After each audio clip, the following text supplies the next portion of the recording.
I'm writing this the day after my experience, so it's still very fresh in my mind.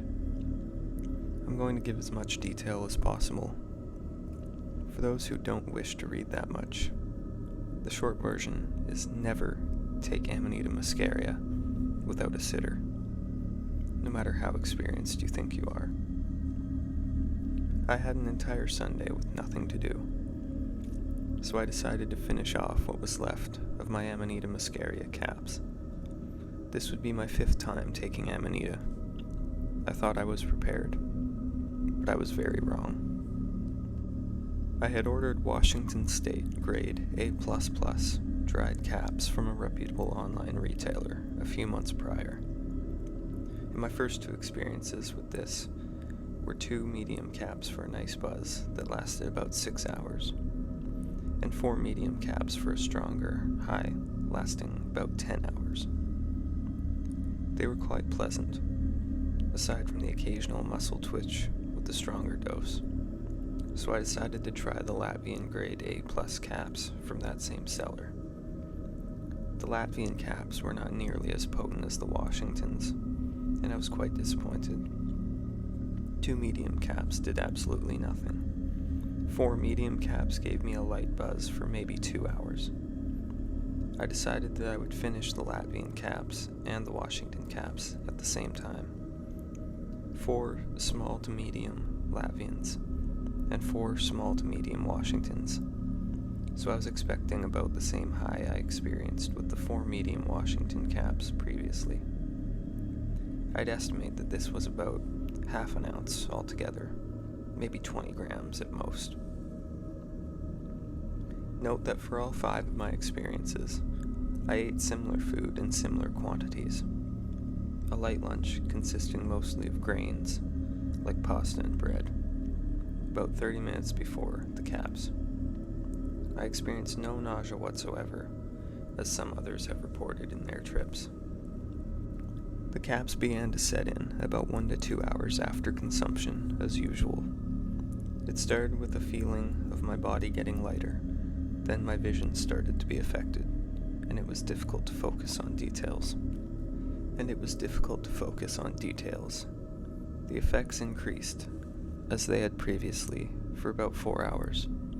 At this point, my vision was clicking on and off, as if someone was flipping a light switch every second or so.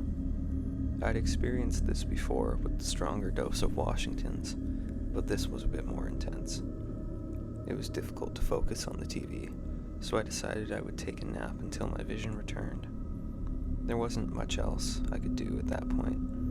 As I stood up to go to bed, the effect suddenly became much more intense. Instead of a light switch flipping on and off every second, it had become a very rapid strobe. I could barely see where I was walking. Then the effect changed. Now I was getting a still image, smaller than what it should be, as if I was looking through binoculars backwards. It was rapidly zooming towards me. This repeated over and over again with the same image, because I was standing still staring off into space, increasing in speed with each repetition. Then it felt like I was repeating the same moment over and over again, as if time had begun to repeat itself rather than just the image zooming at me. At this point, I completely lost my mind. I came to the sudden realization that I was in hell. Hell was realizing that your entire life up until that point is nothing but a false memory, and that you will continue to experience that moment forever, and it will always be fresh. Nothing that I thought I did in my life mattered. It made no difference what choices I made, because ultimately, at some arbitrary and anaclactic moment, I would realize I was in hell, and that I would repeat my life over and over again from the beginning, without this knowledge I had suddenly acquired. I screamed, "Oh my God, I'm in hell."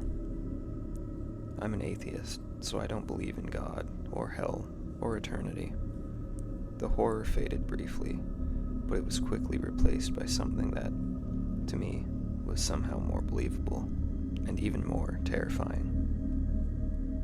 This next part is very difficult for me to describe without a diagram, but I will do my best. It felt like my consciousness floated out of myself, and looking down, I could see what I interpreted to be the universe. It was a vertical loop, like a roller coaster track, and I was above it, observing the whole thing. It was segmented into pieces, with the largest at the bottom, and they got progressively smaller as they came to the top, then larger on the other side until they met the bottom again.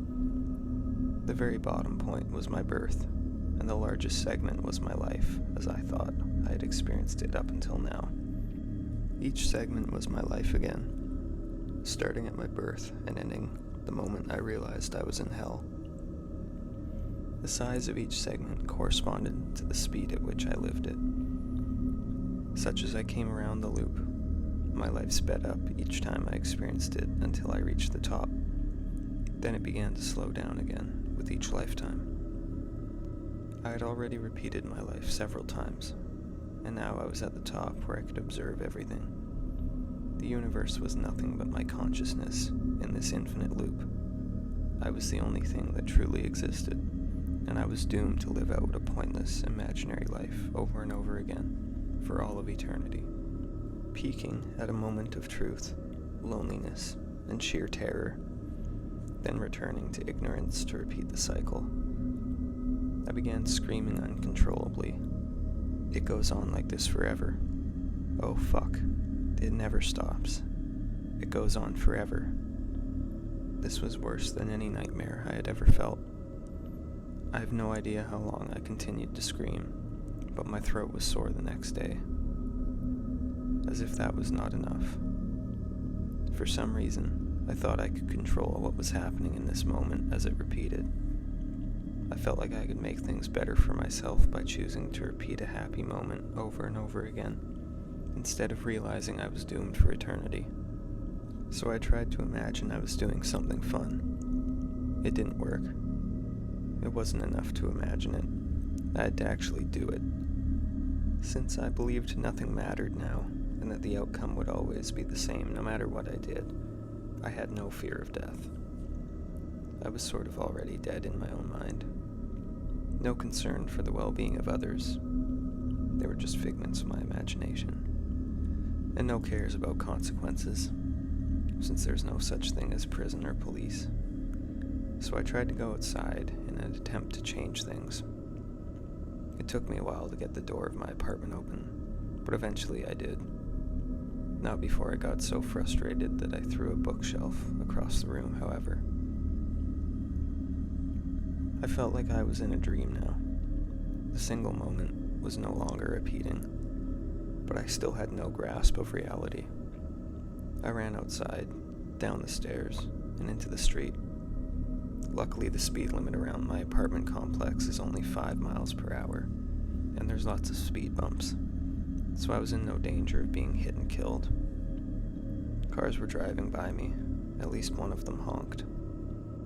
I was yelling at the drivers, "It doesn't matter. Nothing matters."